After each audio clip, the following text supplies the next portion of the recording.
오늘 에이렌의 닫힌 문을 여는 평강이라는 제목으로 함께 은혜 나누겠습니다.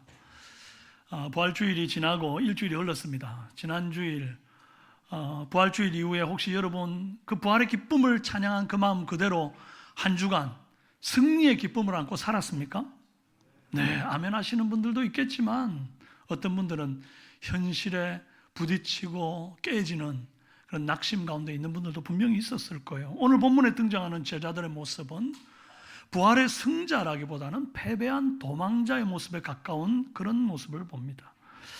19절입니다. 이날 곧 안식 후 첫날 저녁 때에 제자들이 유대인들을 두려워하여 모인 곳에 문들을 닫았더니 예수께서 오사 가운데 서서 이르시되 너희에게 평강이 있을지어다.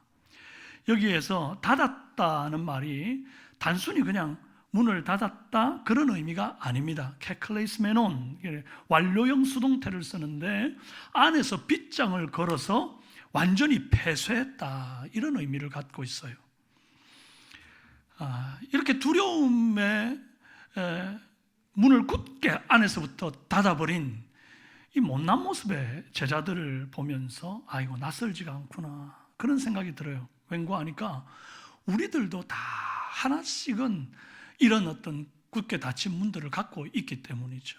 혹은 갖고 있었거나 실패 기억 때문에 도전의 문을 굳게 닫으신 분들이 있을 겁니다. 사람에게 상처받고 마음의 문을 굳게 닫아버린 사람들도 있습니다. 침묵하시는 하나님 때문에 신앙의 문을 굳게 닫은 분들도 계십니다. 그런데 부활하신 주님은 아이고 이 못난 놈들 뭐가 그렇게 무섭다고 문을 굳게 닫았냐 그러면서 문을 부수고 들어오시는 분이 아니세요. 그 문을 통과하여 오셔서는 제자들 가운데 서서 말씀을 주십니다. 어떤 강력한 빗장도 우리 주님을 막을 수는 없습니다. 무덤도 못 막았는데 제자들 모여있는 그 집의 문이 뭐 대수라고 거기를 못 들어오시겠습니까? 주님은 그 빗장을 뚫고 들어오셔서 평강을 선포하십니다. 오늘 우리는 부활하신 예수님이 선포하신 이 평강, 에이레네, 이 평강을 받은 자가 어떻게 닫힌 문을 열어 젖히는지 영적인 원리를 발견하기를 원해요. 첫째로 평강은 환경이 아니라 임재에서 온다는 것입니다. 읽어볼까요? 평강은 헬라어로 에이레네입니다. 이 평강은 단순한 감정이 아닙니다. 환경의 변화를 의미하는 것도 아닙니다. 헬라 세계에서는 에이레네라고 하면 이게 이제 전쟁이 없거나 갈등이 없는 상태를 말합니다. 그런데 지금 그 요한복음에서 나오는 에이레네는 히브리인들이 쓰는 구약의 그 샬롬의 그 개념이 그대로 녹아있는 에이레네입니다. 샬롬은 갈등이 없는 상태 정도가 아니에요. 구속사적으로 온전함과 또 관계 회복을 포괄하는 단어예요. 그렇기 때문에 예수님이 지금 에이레네 너희가 평안할지어다 이렇게 말한 것은 단순한 인사말이 아니란 말이죠. 예수님이 십자가에서 죽으시고 부활하심으로 하나님과 죄인 사이에 단절되었던 그 관계를 온전하게 회복시키심으로 그 결과로 주어진 평강이라는 겁니다. 그 평강을 선포하신 거예요. 그럼 제자들이 왜 문을 잠갔을까요? 제자들의 예수님의 십자가 처형당할 때 죄목이 로마법으로 보면 반역죄고 유대법으로 보면 신성모독죄입니다. 그런데 지금 제자들은 거기에다가 죄목수를 더해요. 뭔가 하니까 그런 예수님을 시신을 은닉하고 난 다음에 예수님 부활했다라고 헛소문을 퍼뜨린 거예요. 이제 유대인들은 그렇게 봅니다. 그래서 이 유대인들을 요동하게 하고 신앙을 자꾸 흔드는 이 예수님의 제자라는 작자들을 어떻게든지 잡아서 예수님에게 씌웠던 그 반역죄에다가 또 신성모독죄 거기에다가 시체 은닉죄 또 유대인들을 선동하는 그런 그 허위사실 유포죄 뭐 이런 것까지 다 엎어가지고 유대에 발붙이지 못하게 만들려고 하는 그런 계획이 있어요. 이제 이 제자들을 잡아 죽이고자 혈안이 되어 있으니까 제자들이 두려울 수밖에요. 그래서 그들은 문을 굳게 잠그고 들어가 있었단 말입니다. 근데 오늘 새벽에 부활하신 주님이 같은 날 저녁에 제자들을 찾아오십니다. 이날 곧 안식 후 첫날 저녁 때에 왜 이렇게 빨리 찾아오셨을까요? 상황이 이렇게 녹록하지 않은데 제자들도 지금 위협당하고 있는 입장이고, 예수님 부활했다는 거 못 믿고 시신 찾는다고 막 지금 다 온 사방을 들쑤시고 다니는 이때에 예수님 한 2주 정도 이렇게 좀 상황을 지켜보시다가 좀 조용해지면 그때 나타나셔도 됐잖아요.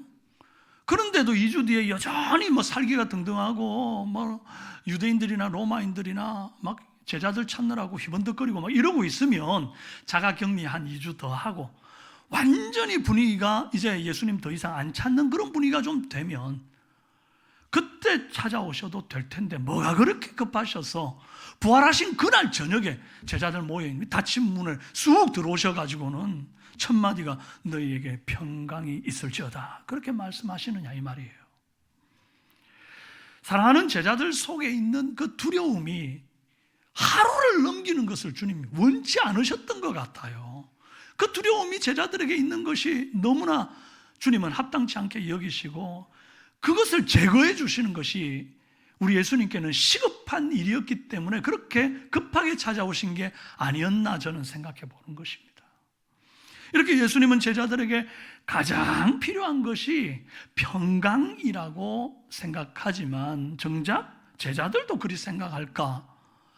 제가 그 제자들 입장이면 저는 안전이 지금 필요하다고 생각합니다. 안전하면 평강할 거 아니냐?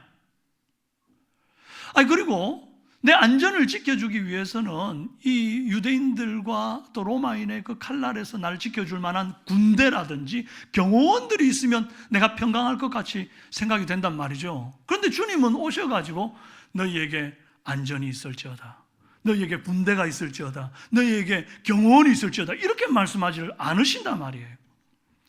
단지 너희에게 평강이 있을지어다.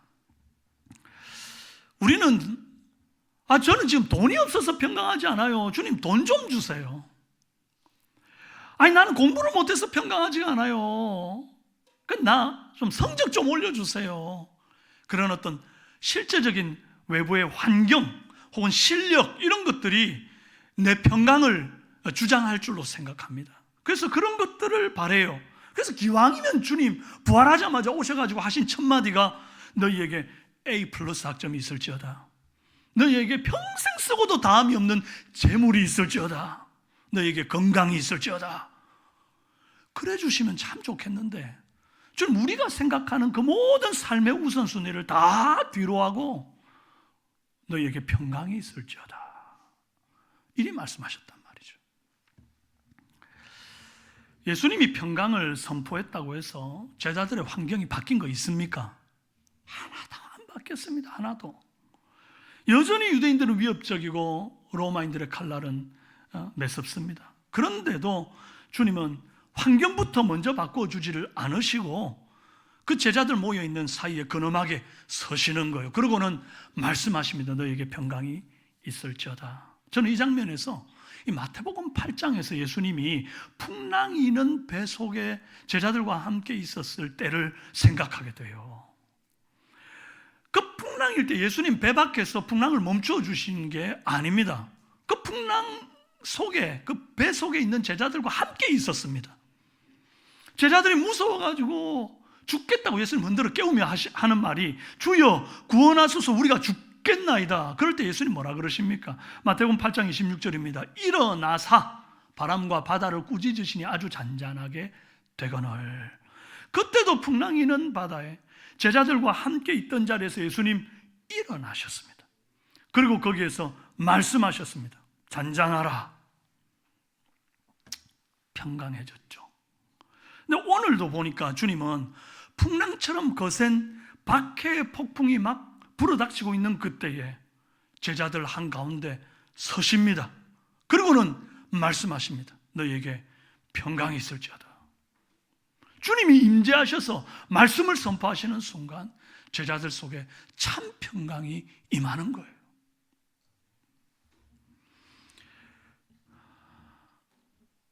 헤르만 바빙크는 하나님의 임재는 공간적 이동이 아니라 하나님의 주권이 그 현장에 나타나는 것이다, 그렇게 말했습니다. 또 부활하신 주님이 벽을 통과해 들어오신 것은 세상의 그 어떤 물리적인 혹은 영적인 장벽도 하나님의 그 은혜를 막을 길이 없다는 것을 선포한다 했습니다. 하나님의 주권의 선포라고 했다고요. 중환자실에 혼자 있는 환자와 유능한 의사가 함께 있는 환자, 마음이 달라요. 심전도 수치나 혈압이나 산소 포화도나 이게 다 똑같다 할지라도 혼자 덩그러니 그 중환자실에 있는 환자, 그 밤을 보낼 때 얼마나 불안하고 두렵겠습니까? 그런데 유능한 의사와 함께 있는 환자는 그냥 편안하게 쉬는 거예요. 상황은 똑같아도 누가 내 곁에 있느냐에 따라서 평강하냐 평강 없냐 놀라운 차이가 있더라는 겁니다. 하나님의 임재가 이와 같습니다. 주님이 임재하면 상황이 바뀌지 않아도 내 안에는 참된 평강이 있고 내가 비로소 안식할 수 있다는 거예요. 우리는 자꾸 이 병 고쳐주세요, 이 빚을 좀 갚아주세요 기도하면서 그냥 환경의 변화, 그게 평강을 주장할 거라고만 생각하는 거예요. 그러나 진짜 평강은 상황은 바뀐 게 아니지만 우리 주님이 임재하셨다는 확신이 들 때 주어지는 평강, 이것인 줄로 믿습니다. 다음으로 평강은 상처가 사라질 때가 아니라 상처의 의미를 찾을 때 옵니다. 읽어볼까요?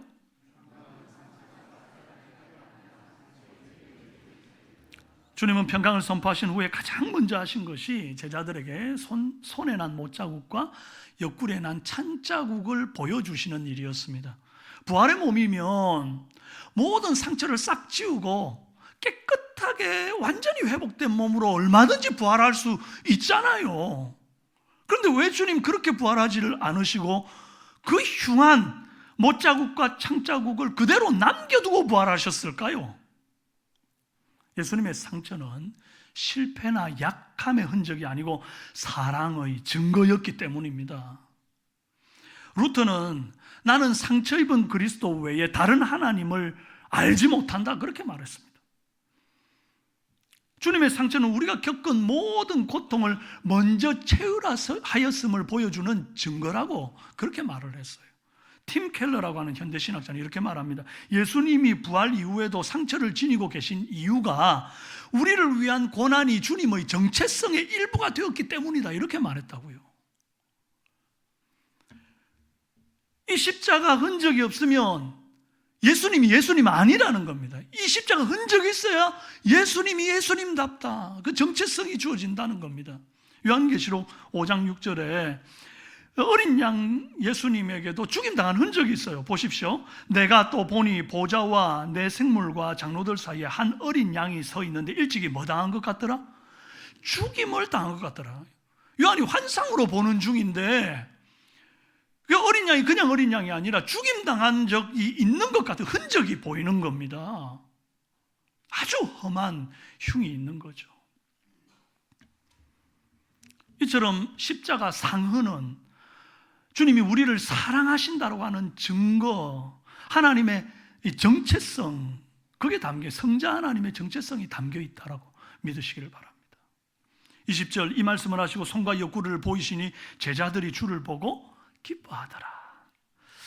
제자들이 예수님의 그 손과 옆구리 상처를 보고 기뻐한 이유가 뭡니까? 그 상처가 바로 나를 위한 이 사랑 때문에 생긴 상처이기 때문에 그것을 보고 기뻐하는 거예요. 날 이렇게 사랑하셨구나. 상처를 보면 그 사랑이 더 깊이 다가오는 거예요.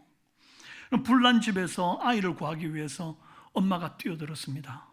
그 아이를 무사히 구출했기는 했는데 엄마의 손에 심한 화상 흉터가 생겼어요. 아이가 자라면서 엄마의 그 흉한 손을 보고 묻죠. 엄마, 손이 왜 그렇게 됐어? 도대체 이게 뭐야? 근데 엄마가 대답합니다. 집에 불이 나서 네가 정말 큰 위험에 처했었는데 내가 그때 너 살리려고 그런 거야. 그날 이후로 이 자녀에게는 이 부모의 상처가 평생 사랑의 흔적이 되어서 이게 흉이 아니라 부끄러움이 아니라 너무나 귀한 자랑스러운 훈장이 되었단 말이에요. 예수님께 그 십자가의 못자국과 창자국은 부끄러운 흉이 아니라 우리를 사랑하신 증거고 자랑스러운 훈장인 줄로 믿으시기를 바랍니다. 일본에는 깨진 도자기를 버리지 않고 금으로 이어붙이는, 그래서 이전보다 훨씬 귀하게 만드는 킨스기라고 하는 그런 공예 기술이 있어요. 지금 보시고 계신 저 화면인데, 도자기가 깨어졌어요. 우리 같으면 저런 거 버리잖아요. 뭐 아낌없이 아무리 비싸도 그냥 버릴 겁니다. 그런데 저걸 저렇게 금 가루를 그 접착제에다가 이겨가지고 아주 정교하게 저걸 이어붙여서 만듭니다. 그렇게 되면 원래 가격보다 저게 더 비싸질까요? 싸질까요? 깨진 적이 있으니까 쌀까요? 아닙니다. 금이 들어갔는데요. 저거 세공하려고 그렇게 공을 들였는데요. 훨씬 더 비싼 가격이 되고, 저건 단순히 그냥 물잔, 물컵 이런 정도가 아니고 저건 작품이 되는 거예요. 우리 주님의 상처가 그렇습니다. 주님은 상처를 숨기지 않으셨습니다. 오히려 상처를 더 자랑스럽게 보여주시면서 그 상처가 제자들을 위한 사랑이었음을 증거하셨습니다. 그 상처의 의미를 제자들이 깨달았을 때 비로소 평강이 임했어요. 두려움이 사라지고 기뻐하기 시작했습니다. 기뻐해라고 뭐 이렇게 막 강조해서 된 게 아니고요. 그 상처를 보고는 그들이 기뻐하는 거예요. 오늘 우리도 인생 살면서 생긴 여러 가지 상처와 흉터들이 우리에게 있죠. 여러분, 그런 거 부끄러워하지 마시기를 바랍니다. 주님의 평강, 이 에이레네가 임하면 상처는 더 이상 아픔이 아니고 흉이 아니고 주님이 나를 어떻게 사랑하셨는가, 그것을 깨닫는 통로가 되고 또 나와 같은 상처를 가진 사람에게 치유하는 통로가 되는 줄로 믿습니다. 세상은 그렇게 말하지 않습니다. 심리학자들 뭐라 그럽니까? 아이고, 네가 그런 지금 이런 힘들고 어렵고 맨날 그런 마음에 상처가 있고 잠을 못 이루고 약을 먹고 하는 이유는 어렸을 때 부모들한테 받은 상처 때문이다. 대부분 그렇게 얘기합니다. 어렸을 때 친구들한테 받은 상처 때문에 그게 트라우마로 남아가지고 그렇다. 이 심리학적인 해석 방법입니다. 그래서 뭐 부모를 용서해라, 그런다고 그게 해결됩니까? 약이 끊어집니까? 그게 아니란 말이에요.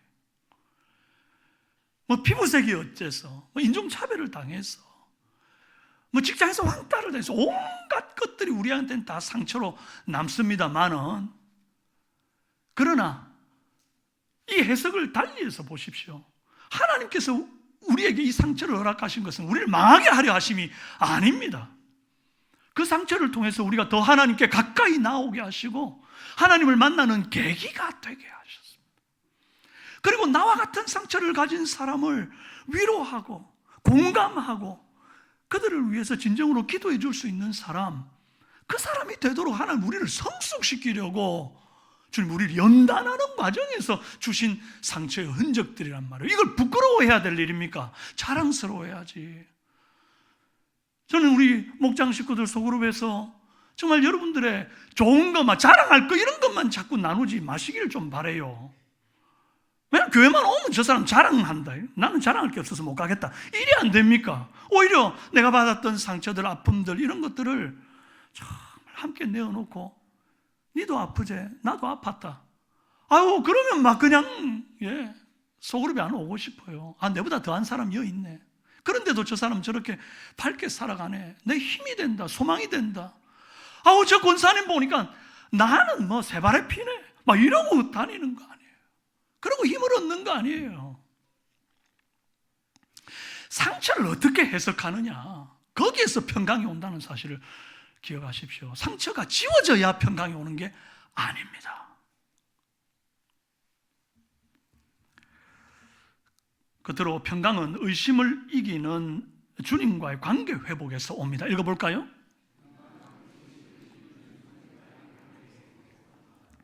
저는 오늘 본문에서 가장 감동적인 대목이 주님이 8해를 지나서 다시 제자들을 찾아오신 이 대목입니다.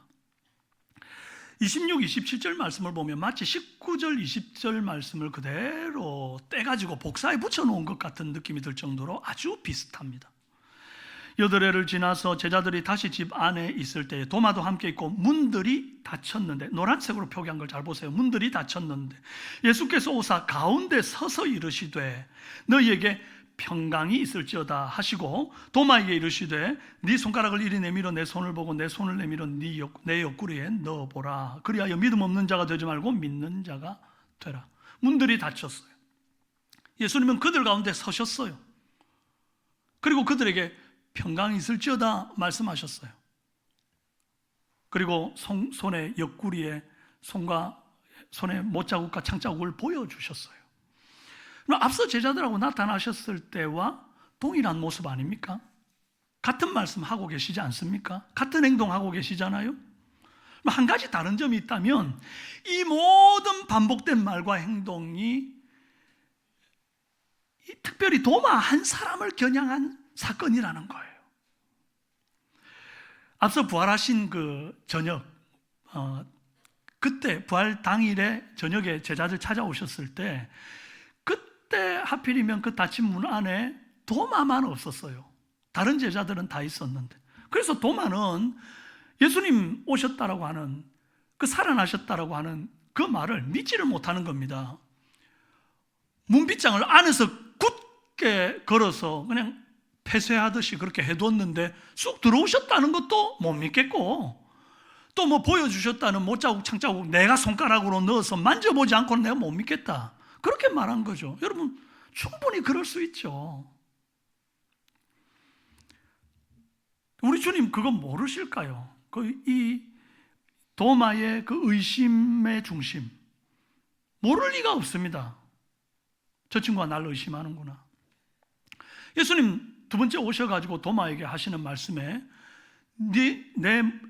내 못자국에 네 손가락 넣어보고 내 창자국에 네 손 집어 넣어보고 믿어라, 그 말씀 하시잖아요. 그 말이 뭡니까? 이미 주님은 도마가 어떤 말을, 제자들이 예수님 없을 때 어떤 말을 했는지를 다 알고 계세요.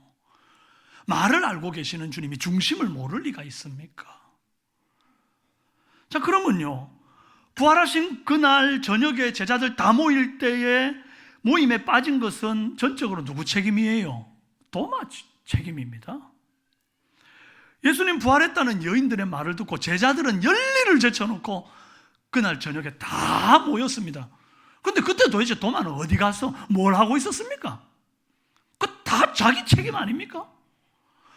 그러면 귀하신 예수님 뭐 하려고 굳이 의심쟁이 도마한테 나타나셔가지고 그 한 사람 때문에 수그럽게 똑같은 말과 행동을 반복하셔야만 합니까? 다수가 평강하면 됐지, 뭐 도마 한 사람쯤이야 뭐. 아니 그때 모임 안 오고 뭐 했어? 다 지 책임이지, 알아서 하겠지. 그리 하지 않으시고 열제자가 다 마음 가운데 두려움 물리치고 평강할지라도 한 제자 도마가 마음 가운데 두려움과 불안함이 있으면, 평강이 없으면 기어코 찾아오셔서 이 도마에게 평강을 선포하시는 하나님, 그 예수님을 생각하면요 얼마나 감동이 되는지 몰라요. 표정을 보아하니 저만 감동이 되네요. 그죠? 그럼 주님은 잃어버린 양 한 마리를 자꾸 또 찾으시는 주님이세요. 그 사실을 오늘 이 말씀을 통해서 보는 것입니다. 여러분, 세상에 우리 삼성교회 여러분과 저보다 훨씬 더 비중 있고 의미 있고, 뭐 사람을 값으로 매길 수는 없겠지만 굳이 값으로 매기면 내가 뭐 한 1억 정도 되면 한 100억 정도 되고 막 1조 정도 되는 사람 안 있겠어요? 몸의 가치로 따진다면 당신을 채용하기보다 나 이 사람 채용할래, 훨씬 가치를 높게 쳐주는 사람이 수두룩 할 겁니다. 그런데 그 사람의 평강을 위해서 주님이 일하시느라고 나같이 보잘것없는 사람은 뒤로 하는 그런 주님이 아니란 말입니다. 세상 전체 모든 사람이 다 평강해도 보잘것없는 죄인인 나 한 사람의 평강이 없을 때에 나를 위하여 기꺼이 찾아오셔서 내게 평강을 선포해 주시는 하나님이라, 이 말씀이에요. 할렐루야. 삼성교회 모두가 평안해도 여러분 한 사람이 평강하지 못하면 우리 주님 여러분에게 기어이 찾아오셔서 평강을 선포하시는 주님이세요. 믿으십니까? 이것이 은혜 중에 은혜입니다. 그냥 무시해도 좋을 아무것도 아닌 죄인 중에 괴수인 나 아닙니까? 그런 나를 굳이 찾아오셔서 만나주셔서 평강 주시는 주님, 에이레네 말씀하시는 주님. 칼빈은 이 장면을 두고 그리스도께서 도마를 다시 찾아온 것은 그를 정죄하기 위해서가 아니라 그의 약한 믿음을 끝까지 참아주고 결국 신뢰의 자리로 이끌기 위함이었다, 그리 말했어요.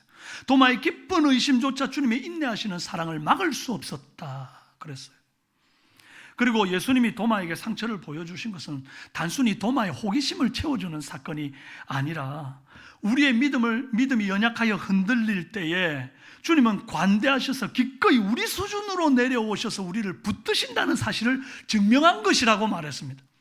여러분, 도마의 수준이 보지 않고 믿는 수준이 안 되는 거예요. 나는 안 보면 못 믿겠다, 그 수준인 거예요. 근데 우리는 뭐 다른가요? 우리도 막혀서 그거 아닙니까? 보지 않고는 못 믿겠다 했던 때가 있었고, 우리도 참 여전히 보지 못하니까 늘 불안하고 염려가 되는 그런 수준 아닙니까? 그런데 그 수준이라고 우리를 나무라시거나 책망하시거나, 아이고 마 됐다, 야 치아보라, 네 알고도 믿을 사람 많다, 돌들어들어서 나는 아브라함 자녀를 만들 수 있다, 그리 안 하시고 우리의 수준으로 내려오셔서 우리 각 사람에게 맞게 믿음을 허락하시는 주님이시다. 교회 역사에서 도마는 언제나 의심쟁이 도마라고 하는 좋은 글씨를 붙여 불렀습니다. 그러나 예수님은 단 한 번도 이 도마를 의심쟁이라 폄하하신 적이 없습니다. 늘 관대하게 친절하게 도마의 수준으로 내려오셔서 도마를 붙들어 주셨어요. 네가 본 거로 믿느냐, 보지 못하고 믿는 자가 복되다, 이 말은 나무라는 게 아니에요. 네가 지금은 보고 믿는 수준이지만 앞으로 보지 않고 믿는 수준으로 가야만 한다 라고 하는 가르침이 그 속에 담겨 있을 뿐입니다. 결국 도마는 의심을 이기고 위대한 믿음의 고백을 그 순간에 뱉어요. 28절입니다. 함께 읽어봅시다. 시작. 도마가 대답하여 이르되 나의 주님이시요 나의 하나님이시니이다. 여기 나의 주님이시요 나의 하나님이시이다 하는 말이 호 퀴리오스 무 카이 호 데오스 무라는 말입니다. 이게 여기 이게 오자에다가 탁 위에 이렇게 따옴표처럼 붙여놓은 거 있죠. 이거 호, 이게 정관사 더와 같은 의미인데, 이게 많은 신들 중에 하나, 이게 아니고 유일하신 바로 그, 이런 뜻입니다. 그리고 무는 소유격, 나의, 마이 이런 개념이에요. 그러니까 여태까지는 다른 제자들의 하나님이었지만 이 순간에 지금 도마는 나의 하나님이라고 주관적인 믿음의 고백을 하고 있는 거예요. 그리고 그 뒤에 나오는 게 더 중요한데, 퀴리오스라고 하는 말은 이제 구약시대에 사람들이 히브리어로 여호와라는 이름을 부를 때 너무 이 여호와라는 이름이 거룩하고 존귀하니까 함부로 부를 수가 없어가지고 아도나이, 주님이라는 말로 바꿔 불렀단 말이에요. 이 아도나이의 헬라식 번역이 주님이라는 말로 퀴리오스 이렇게 합니다. 근데 이 퀴리오스는 정말 이제 다른 믿지 않는 유대인들도 뭐 자기 그 가이사, 황제나 총독을 보고도 퀴리오스 이렇게 불렀단 말이에요. 어쨌든 이 주님이라고 하는, 애둘러서 여호와라는 말을 표현 못해서 부르던 표현이에요. 그런데 그게 아니고 그게 끝이 아니고 그 뒤에 데오스, 이건 또 엘로힘의 이 헬라어 번역이란 말이죠. 지금 이 도마는요, 구약시대에 여호와 하나님께 쓰던 그 표현을 그대로 예수님께 드리고 있는 중이에요. 그래서 나의 주님이시오 나의 하나님입니다 하는 이 고백은 이 신성 고백의 절정이라고 볼 수 있고 요한복음의 절정이라고 해도 과언이 아닌 표현입니다. 가장 의심 많았던 자를 꾸짖지 않으시고 나타나시고 보여주시고 말씀하시고 만지게 하셨습니다. 그래서 결국 뭐 한 거예요? 의심의 관계에서 신뢰의 관계로 회복시키십니다. 그 순간에 도마에게 평강이 임하는 거예요. 그리고 도마가 참 믿음에 이르고 참 고백을 하게 되는 겁니다. 혹시 여러분 가운데 도마처럼 믿어지지 않나 괴로워하시는 분들 계십니까? 괜찮습니다. 괜찮습니다. 주님은 여러분을 나무라지 않습니다. 믿어지지 않는 거, 보지 않고는 잘 안 믿어지는 거, 그게 우리 수준인 걸 주님은 잘 아십니다. 그래서 주님은 포기하지 않고 기다려 주시는 분입니다. 언제까지? 우리 입술에서 나의 주님이시오 나의 하나님이십니다 라는 고백이 나올 때까지 1년이든 10년이든 그게 평생이 될지라도 기다려 주시는 분이세요. 그러나 주님은 거기에다가 우리의 한 말씀 더 덧붙이시죠. 29절, 너는 나를 본 거로 믿느냐? 보지 않고 믿는 자가 복되다. 그렇다면 보지 못하고 믿는 자가 누굽니까? 이때라면 그 방 닫힌 문 안에 있던 사람들 말고 다른 모든 사람들이겠고, 오늘 이 시대 저와 여러분들을 두고 하는 말입니다. 우리는 주님 보지 못했습니다. 그러나 도마가 하는 고백과 같은 고백을 하고 있어요. 우리 예수님을 나의 주, 나의 하나님이라고 고백하잖아요. 이게 그냥 되는 게 아니라는 겁니다. 그때 도마보다 우리가 더 복이 되는 거예요.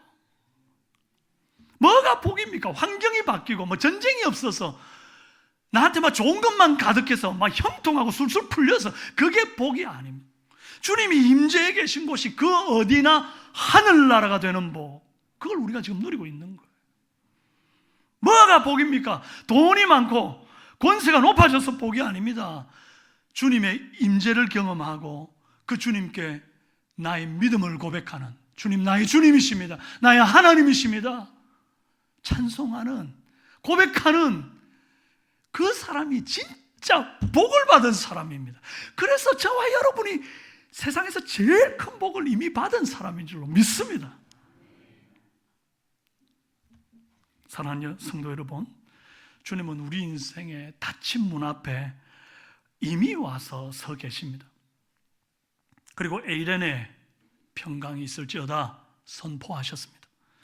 이 평강은 환경을 이기는 임재의 평강입니다. 상처를 영광으로 해석하는 평강이고 의심을 고백으로 바꾸는 관계 회복의 평강입니다. 주님은 우리가 두려움 속에 문 닫고 갇혀가지고 그 속에서 평강 까먹고 있는 걸 원하지 않으시는 분입니다. 그래서 사망권세 이기신 주님이 제자들에게 급하게 가셔서 그들에게 평강을 선포하시고는 문을 박차고 나가도록 파송하십니다. 21절, 예수께서 또 이르시되 너희에게 평강이 있을지어다. 아버지께서 나를 보내신 것 같이 나도 너희를 보내노라. 하루도 그 닫힌 문 안에서 그냥 그렇게 있기를 원치 않으셔서 주님이 부활하신 그날 오셔가지고 내가 너희를 보내노라, 평강 주시면서 하신 말씀이 보내노라, 나가라, 그거예요. 주님 주신 평강은 닫힌 문 안에서 나 혼자 꼼냥꼼냥 하면서 이거 먹고 그거 까먹고 지내는 평강이 아니에요. 주님은 이 평강 에이레네를 세상 가운데 전염시키기를 원합니다. 세상 사람들 다들 평강하기를 원해요. 근데 그들이 원하는 평강은 뭡니까? 환경이 좋아져서 비로소 누리는 평강 같은 거예요. 또 그렇게 좋아지면 평강할 것 같지만 그렇지 않아요. 더 큰 욕심들이 계속 우리를 발목을 잡기 때문에 더 나보다 잘 나가는 사람들을 보면 또 불편한 감정이 들어가지고 평강은 깨어지게 되어 있다고요. 근데 그런 사람들 틈에 참 평강, 칼날이 그냥 휘번덕거려도 여전히 내 안에 평강이 있고 순교의 자리에 오를지라도 내 안에 평강을 빼앗을 수 없는 이 평강, 이 평강을 세상 가운데 선포하도록 하시는 우리 주님, 거기에 나를 보내고 싶어 하신다 이 말입니다. 평강의 사도로 주님 여러분을 보내십니다. 주님이 우리에게 주신 에이레네는 머무는 평강이 아니라 흘러가는 평강입니다. 받아합시다. 주님의 에이레네는 머무는 평강이 아니라 흘러가는 평강이다. 할렐루야. 그날 이후로 제자들은 닫힌 문을 열고 나와서 이제 사도행전의 강력한 제자도의 삶을 살아냅니다. 여전히 바깥은 믿는 자를 핍박하는 유대인들과 로마인들의 칼날로 아주 살벌합니다. 그럼에도 불구하고 어떤 외부의 압력에도 굴하지 않고 그들은 복음을 담대히 전하고 심지어 잡혀가지고 감옥에 갇히고 두드려 맞아도 주의 이름으로 능력받는 일에 합당한 자로 여김을 기뻐하였더라. 왜요? 에이레네가 있으니까. 우리에게 이게 있어야 됩니다. 세상에서 나가 싸우는데 얼마나 힘듭니까? 여러분, 직장생활 하면서 예수 믿는 삶으로 살아간다는 거 참 처절하죠. 손해볼 때 많죠. 그래서 막 열을 받아가지고 나도 한번 확 속 시원하게 뱉다 버리고 싶을 때 있죠. 그런데 또 예수 믿으니까 또 그것도 못하겠어. 하나님 얼굴에 영광 가릴까봐. 그래서 여러분, 이 평강이 깨어져야겠습니까? 우리가 가진 평강이 그거밖에 안 됩니까? 아니란 말이에요. 여러분, 주님 주신 이 평강은 내가 환경이 어떻든 손해를 보든 인정을 못 받든 여전히 내가 지지부진해서 좀 보란듯이 뭐 좀 됐으면 좋겠는데 그게 안 돼도 주님 주신 이 평강은 누구도 빼앗을 수 없는 평강. 할렐루야. 이 평강의 전도자들, 이 평강의 증인들이 되시기를 바랍니다. 이제 우리 차례예요. 제자들은 그렇게 문을 열고 나가서 결국 다 순교에 이르기까지 복음의 증인으로 살아냈습니다. 이 평강의 증인으로 살아냈다고요. 이제 우리 차례예요. 닫힌 문 뒤에서 떨고 있는 삶을 이제는 끝내십시오. 그리고 주와 복음의 이 증인되어서 살기 위하여 이 에이레네를 열쇠 삼아 문을 열고 나오십시오. 그리고 여전히 두려움 속에 갇혀 있는 자가 있다고 한다면 내 상처를 보여주십시오. 그리고 그들을 세상 밖으로 불러내는 하나님께로 인도하는 평강의 사도들이 다 되시기를 주님의 이름으로 축원합니다.